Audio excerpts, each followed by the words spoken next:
नमस्कार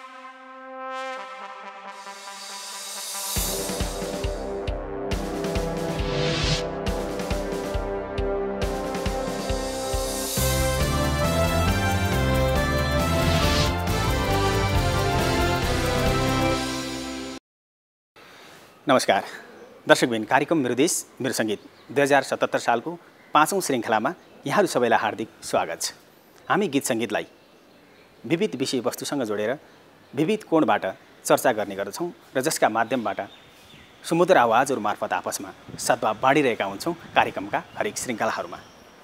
आजको यो विशेष श्रृङ्खलामा हामी नेपालको गीत सङ्गीतको क्षेत्रमा क्रियाशील रहँदै आफ्नो आवाजहरू मार्फत आफ्नो साङ्गीतिक कर्मद्वारा योगदान पुर्याउनुभएका स्रष्टाहरूका केही प्रतिनिधिमूलक भनाइहरू यहाँहरूका माझ प्रस्तुत गर्नेछौँ।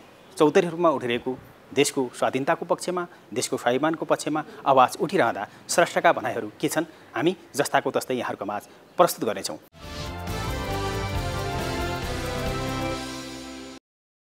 माछी मार्न जाउँ न दाजै काला पानीमा, माछी मार्न जाउँ न दाजै काला पानीमा, छेकीबारी दुवाली महाकालीमा, माछी मार्न जाउँ न दाजै काला पानीमा। खडेरीमा धाजा फटाई वर्षादमा डुबान, ढालिदिन्छ सीमा खम्बा उठाउँदैमा हैरान, भन्नलाई साथी भन्छ तर हान्छ छुरा, कता गए खुर्द लोटन बहुली बाँधका कुरा। यत्रो ऐतिहासिक हामीसँग पक्का प्रमाणहरू दस्तावेजहरू हुँदाहुँदै पनि हामी किन हाम्रो भूमिलाई फिर्ता लिनका लागि हामीले ढिला गरिरहेका छौँ? नेपाल र नेपालीले उपभोग र उपयोग गर्ने किसिमको वार्ता त्यो वार्ताद्वारा यसरी सुल्झाओस्। वार्ता कूटनीतिक पहलबाट टुङ्गोमा पुर्याई कब्जा गरिएको हाम्रो भूमि फिर्ता ल्याउनु पर्दछ। नेपाली हामी थिचो र मिचो कदापि सहन्नौ, प्राणभन्दा प्यारो यो मातृभूमि हडप्न दिँदैनौ।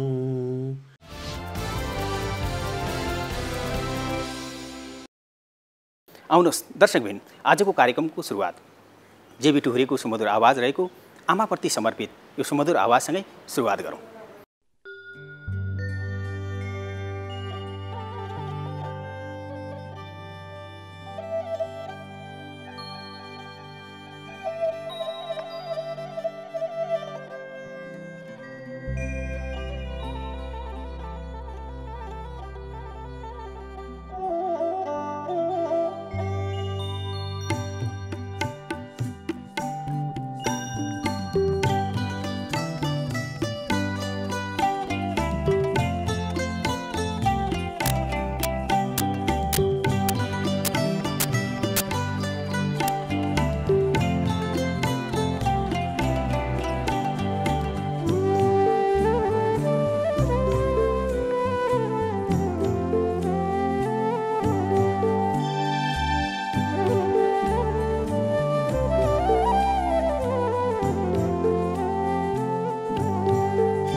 तिम्रो माया कञ्चन पानी जस्तो, आमा तिम्रो माया कञ्चन पानी जस्तो, आमा तिम्रो मुटु मायाको खानी जस्तो, आमा तिम्रो माया कञ्चन पानी जस्तो, आमा तिम्रो माया कञ्चन पानी जस्तो।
आफ्नै देशको काखमाथि लुका मारी खेल्दै सेवा गर्ने प्राण गरे आधी हुरी छेल्दै आमा तिम्रो माया कञ्चन पानी जस्तो आमा तिम्रो माया कञ्चन पानी जस्तो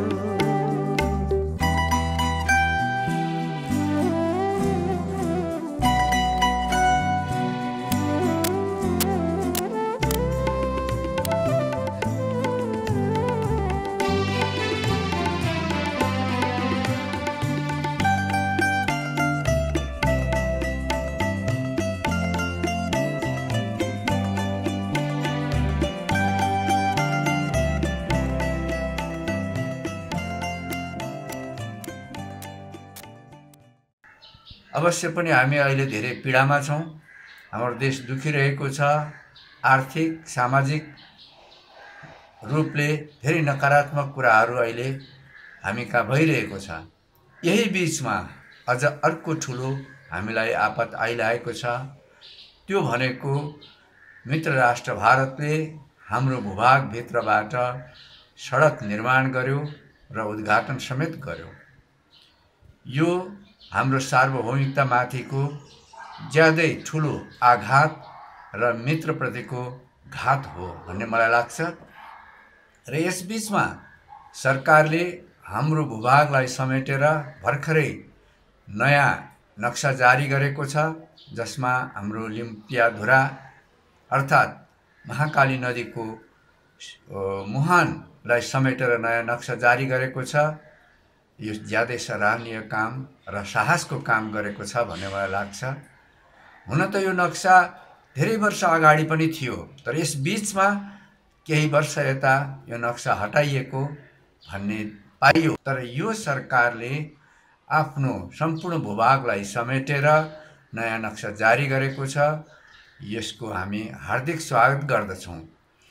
र यस बीचमा यस सम्बन्धमा धेरै किसिमका प्रतिक्रियाहरू पनि हामी सुनिरहेका छौँ। कोही भन्छन् कागजमा नक्सा लेख्दैमा मात्रै कहाँ हुन्छ र, कोही भन्छन् यतिखेर नक्सा निकाल्नु हुने थिएन, यो अहिले कोरोनाले पीडा दिइरहेको बेलामा भन्छन्। कोही भन्छन् पहिला सल्लाह गरेर भारतसँग सल्लाह गरेर मात्रै नक्सा प्रिन्ट गर्नु पर्थ्यो भन्छन्। तर मलाई लाग्छ यो हाम्रो सम्पूर्ण भूभाग समेटेर नक्सा निकाल्नको निमित्त कुनै राष्ट्रसँग सल्लाह गरिरहनु पर्ने, अनुमति लिइरहनु पर्ने विषय होइन।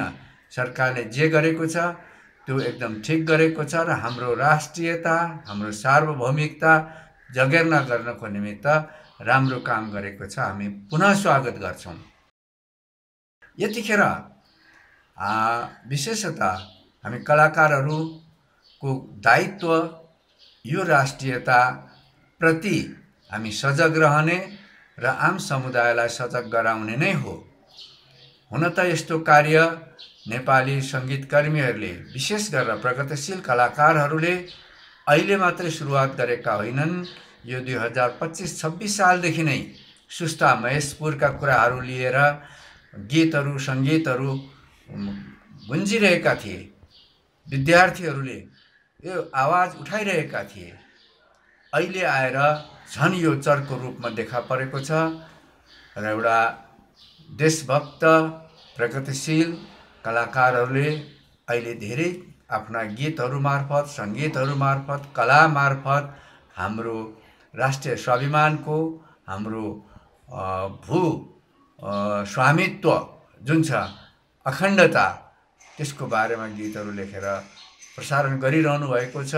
यो खुसीको कुरा छ। हामीले यो गर्नै पर्ने हो र आइन्दा दिनहरूमा पनि हामीले यसको बारेमा हाम्रो सार्वभौमिकता, हाम्रो भू अखण्डता र हाम्रो राष्ट्रियताप्रति जागरुक गराउन रचनाहरू, सिर्जनाहरू गरिरहनुपर्छ र आम समुदायमा सम्प्रेषण गरिरहनुपर्छ भन्ने मलाई लाग्छ। यो घटनाले हामी सम्पूर्ण नेपालीहरूलाई एकजुट हुन र आह्वान गरेको छ प्रेरित गरेको छ, आवश्यकता बोध भएको छ। तदनुरूप अहिले हामी के देखिरहेका छौँ भने राष्ट्रका केही व्यक्तिहरूभन्दा बाहेक आम मानिसहरू आफ्नो देशप्रति, आफ्नो राष्ट्रियताप्रति एकजुट भइरहेका छन्, आवाज उठाइरहेका छन्। चाहे तिनीहरू स्वदेशमा हुन्, चाहे तिनीहरू विदेशमा हुन्, ती सम्पूर्णहरूप्रति म हार्दिक नमन गर्न चाहन्छु, हार्दिक अभिवादन गर्न चाहन्छु, सम्मान प्रकट गर्न चाहन्छु। म एउटा स्रष्टा भएको नाताले मैले पनि यो 2000 करिब 69-70 सालदेखि नै यो लिम्पियाधुराको बारेमा गीतहरू लेख्दै आएको छु। त्यसपछि पनि भर्खरै पनि मैले यसलाई लेखेको छु। एउटा गीत उदय श्रेष्ठज्यूले सङ्गीत गरेर उदय श्रेष्ठ र आदरणीय रमेश श्रेष्ठले गाउनु भएको छ। यो पहाडका कुरा भए, मधेसका कुरा भए, हाम्रो लिम्पियाधुराका कुराहरू किन अहिले ओझेलमा पर्यो भन्ने भावमा त्यहाँ उजागर गरेको छु। त्यसमा मैले लेखेको छु कि खडेरीमा ढाँजा फटाई वर्षादमा डुबान, ढालिदिन्छ सीमा खम्बा उठाउँदैमा हैरान, भन्नलाई साथी भन्छ तर हान्छ छुरा, कता गए खुर्द लोटन महुली बाँधका कुरा भनेर यसरी मैले 4 लाइन अन्तिममा लेखेको छु।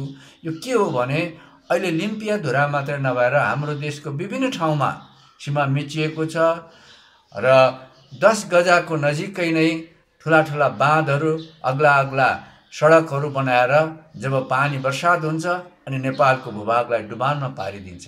जब खडेरी पर्छ अनि हाम्रो चाहिँ कोशीका पानीहरू सबै उता लगेर सिञ्चित गरिदिन्छ र हामी एउटा मरुभूमिको तुल्य हुन्छ हाम्रो नेपालको भूभाग। यस्तो किसिमको स्थिति छ र त्यस्तो नहोस्, साथी भनेर साथीमा छुरा नहानोस् भन्ने एउटा सन्देश दिन मैले एउटा गीत त्यतिखेरै लेखेको छु। र भर्खरै पनि मैले एउटा गीत लेखेँ, म यहाँहरूसँग प्रस्तुत गर्छु। मागेर जोडेको होइन यो भूमि, भागेर छोडेको होइन यो भूमि, पुर्खाले रगत पसिना सिंची विजय झन्डा गाडेको भूमि, यो हाम्रो भूमि हो मातृभूमि, मेची कालीको पवित्र भूमि। यो हाम्रो लिम्पियाधुरा, लिपुलेक, हाम्रो कालापानी हामीले अरूसँग मागेको भूमि होइन, त्यो हामीले भागेर छाडेको भूमि पनि होइन। त्यो हाम्रा पुर्खाहरूले विजय प्राप्त गरेर झन्डा गाडेको ठाउँ हो। त्यसकारण त्यो हाम्रो भूमि हो, त्यो हामीले लिनुपर्छ। र अहिले सरकारले नक्साभित्र पारेर जे काम गरेको छ त्यो राम्रो गरेको छ। नेपाल सरकारले नेपालको नयाँ नक्सा सार्वजनिक गरेको छ। यो नेपालको इतिहासमा अत्यन्तै ऐतिहासिक, गौरव गर्न लायक र साहसिक निर्णय हो। यसले सारा नेपालीहरूको शिर उँचो बनाएको छ भने यसले नेपालको स्वाभिमानलाई पनि उच्च राखेको छ। अब यी क्षेत्रहरूलाई, यी हाम्रा भूमिहरूलाई नेपालको नक्सामा मात्र सीमित गरेर हुँदैन। अब हामीले भौतिक रूपमा नै हाम्रो भूमिलाई फिर्ता लिनुपर्छ। यसको लागि नेपाल सरकारले कूटनीतिक तवरबाटै वार्ता सुरु गर्नुपर्छ चाँडोभन्दा चाँडो, किनकि नेपाली जनता अब चुप लागेर बस्नेवाला छैनन्। अब हामीलाई हाम्रो भूमि फिर्ता चाहिन्छ, त्यो नेपालको नक्सामा मात्र सीमित होइन भनेर सारा नेपालीहरू उर्लिरहेका छन्। यसलाई मध्यनजर गरेर नेपाल सरकारले कूटनीतिक तवरबाट वार्ता चाँडोभन्दा चाँडो सुरु गर्नु आवश्यक ठानेको छु। र यति मात्रै होइन कि मलाई लागेको हामीसँग अत्यन्तै महत्त्वपूर्ण ऐतिहासिक प्रमाणहरू छन्। यत्रो ऐतिहासिक हामीसँग पक्का प्रमाणहरू दस्तावेजहरू हुँदाहुँदै पनि हामी किन हाम्रो भूमिलाई फिर्ता लिनको लागि हामीले ढिला गरिरहेका छौँ। हामी प्रेमपूर्वक र सौहार्दतापूर्वक नै हामीले सम्बन्धलाई विस्तार गर्ने हाम्रो सायद हामी नेपालीहरूको त्यो स्वभावले पनि होला। त्यसैले गर्दा अहिले अलिकति अहिलेसम्म यो विवादित सीमा क्षेत्रलाई चाहिँ हामीले टुङ्गो लाउन नसकेको।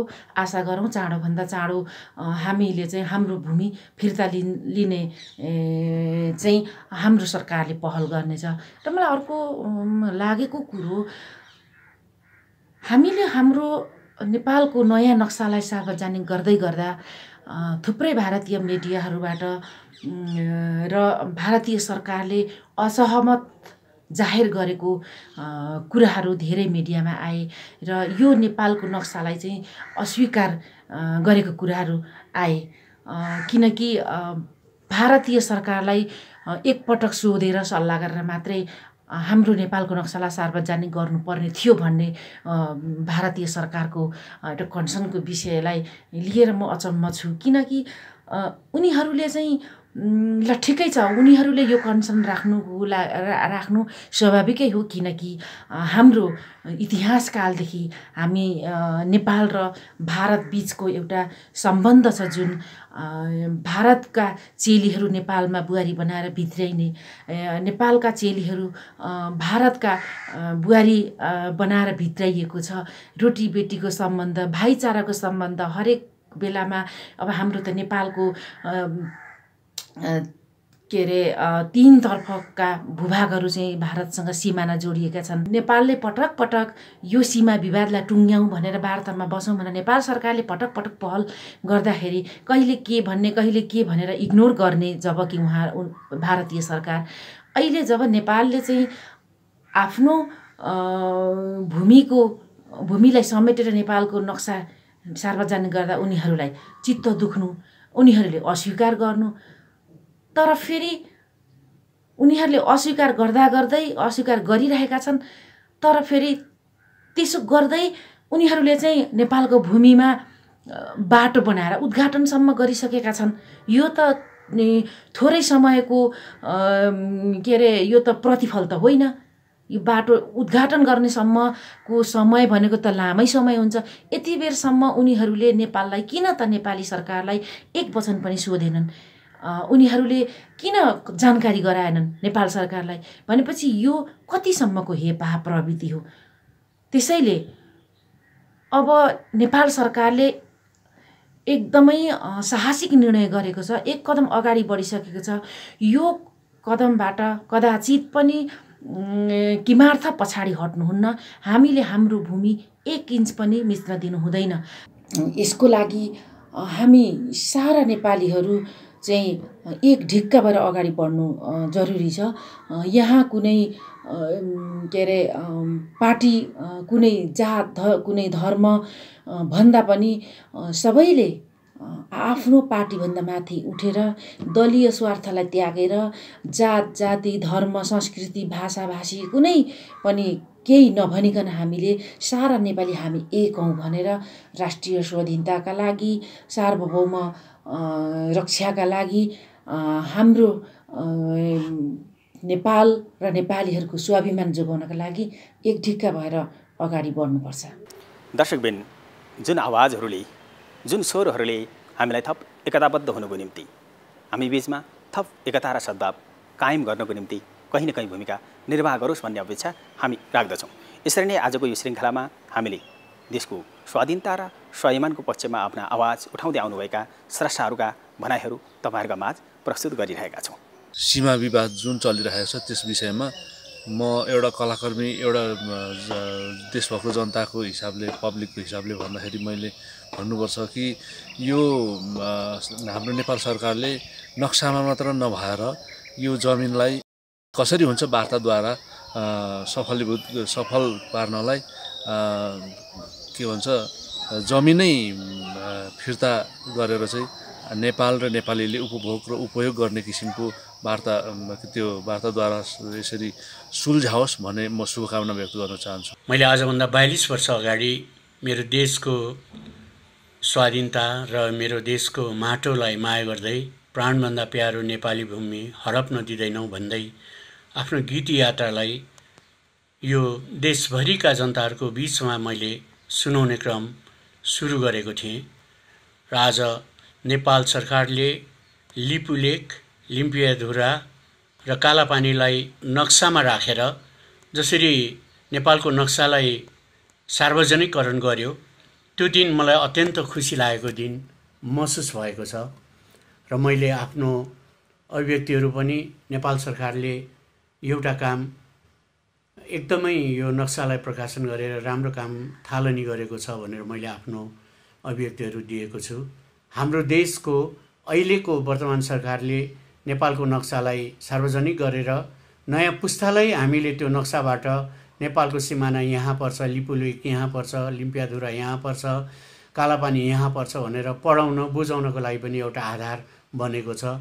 जहाँसम्म छिमेकी मुलुकसँग हामीले त्यो सीमा क्षेत्रहरूलाई हाम्रो भूमि बनाउनको लागि वार्ताबाट, छलफलबाट र हाम्रो कुराकानीहरूबाट हामीले त्यस समस्यालाई समाधान गर्नुपर्छ भन्ने मलाई लाग्छ। मलाई विश्वास छ त्यो कालापानी, लिपुलेक र लिम्पियाधुरालाई नेपालको भूमिभित्र यो नक्सामा अङ्कित गरे जस्तै हामीले केही समयपछि हाम्रो भूमि नै हो भनेर घोषणा गरिएको छ। शून्य दिन यो सरकारले गर्छ भन्ने मलाई आशा एवं विश्वास छ। नेपाली हामी थिचो र मिचो कदापि सहन्नौ, प्राणभन्दा प्यारो यो मातृभूमि हडप्न दिँदैनौ। नेपाली हामी थिचो र मिचो कदापि सहन्नौ, प्राणभन्दा प्यारो यो मातृभूमि हडप्न दिँदैनौ। जनतामा अदम्य शक्ति छ, छातीभित्र देशप्रेमको भक्ति छ।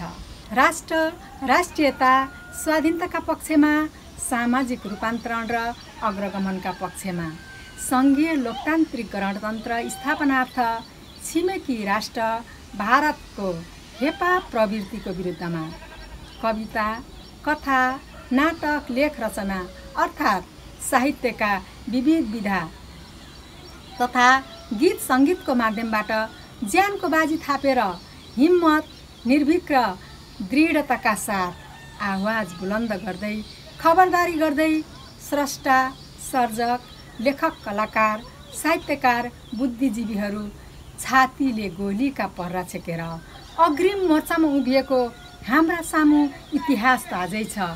भारतले नेपालमाथि पटक पटक गिद्धे दृष्टि लगाउने, एउटा छिमेकीले अर्को छिमेकी राष्ट्रलाई गर्ने असल व्यवहार नगर्ने, नेपालका सिमाना हडप्ने र जबरजस्ती कब्जा गर्ने गर्यो। अहिले विश्व नै कोभिड-19ले आक्रान्त भएको यो दुःखद घडीमा गत वैशाख अन्तिम साता मान सरोवरमा बाटो उद्घाटन गर्यो, जसले गर्दा नेपाल भारत विवाद उत्कर्षमा पुगेको छ। नेपाल सरकार र जनस्तरबाट भारतको तीव्र विरोध भइरहेको छ। भारतको यो कदम घोर निन्दनीय छ, यसको म घोर भर्त्सना गर्दछु। प्रमाणको हिसाबले लिम्पियाधुरा, कालापानी, लिपुलेक नेपालको भूभाग हो। सन् 1816 भएको सुगौली सन्धि लिम्पियाधुरा क्षेत्रका नागरिकले तिरेको धेरै प्रमाण र तथ्यले लिपुलेक, लिम्पियाधुरा, कालापानी नेपालकै भूमि भएको पुष्टि हुन्छ। हालै नेपाल सरकारले भारतको कब्जामा रहेको नेपालको नक्सामा छुटेको लिम्पियाधुरा, कालापानी, लिपुलेक समेटेर नेपालको नक्सा जारी गरेको छ। प्रधानमन्त्री केपी शर्मा ओलीले इतिहासमै गर्व गर्न लायक कार्य निकै बहादुरी र हिम्मतका साथ गरी नयाँ युगको राष्ट्रनायकको भूमिका निर्वाह गर्नुभएको आम नेपालीले महसुस गरेका छन्। यो बेला ऐतिहासिक